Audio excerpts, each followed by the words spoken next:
கர்ப்பம்னு பொய் சொல்லி புருஷனையும் புகுந்த வீட்டையும் ஏமாத்துறது பெரிய பாவம். அதுக்கு துணை போறது தப்புன்னு உனக்கு தெரியாதா? ரஞ்சிதா அவங்களுக்கு மேனேஜரா இருக்கலாம், அதுக்காக அவங்க என்ன சொன்னாலும் செய்வீங்களா? உங்க பர்சனல் பிரச்சனைல என்ன இழுக்காதீங்கன்னு சொல்ல வேண்டியதானே? அப்படி சொல்ல முடியாத சூழ்நிலையில நான் மாட்டிக்கிட்டேன் சார். எனக்கு அதெல்லாம் எதுவும் தெரியாது. நீ செஞ்ச தப்பால ஒரு பொண்ணோட வாழ்க்கை கேள்விக்குறியாய் நிக்குது. நீ தான் அதுக்கு பரிகாரம் செய்யணும்.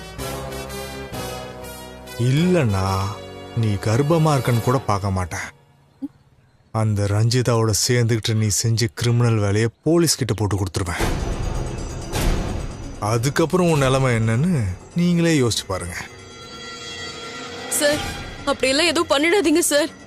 என் நிலைமையை முதல்ல புரிஞ்சுக்கிட்டு அப்புறம் ஒரு முடிவெடுங்க சார்.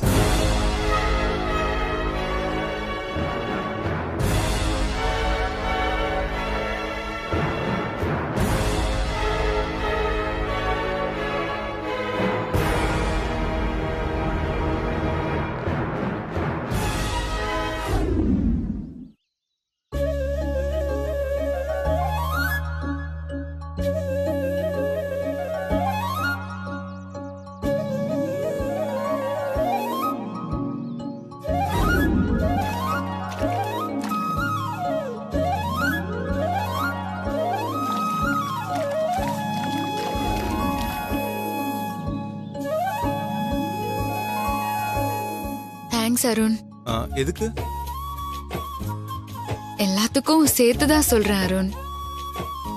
பொறுமையா இருந்ததுக்காக நான் தான் உனக்கு தேங்க்ஸ் சொல்லணும். எனக்காக உண்மையை மறைக்க போய் தானே நீ நிறைய கஷ்டப்பட்ட. யாருமே அனுபவிக்காத வேதனையை நீ அனுபவிச்சுட்ட. நீ பட்ட அவமானத்துக்கு வேற யாராவது இருந்திருந்தா நீயும் வேணா உன் வாழ்க்கையும் வேணான்னு தூக்கி எறிஞ்சிட்டு போயிருப்பாங்க.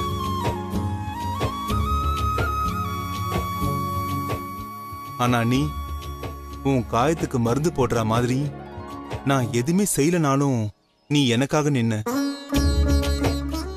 இனிமே உனக்காக நிக்க வேண்டியது என் பொறுப்பு. எந்த சூழ்நிலையிலையும் உன்னை விட்டு கொடுக்காம இருக்கிறதா நியாயம். ஒரு புருஷனா நான் அதுதான் செய்ய போறேன்.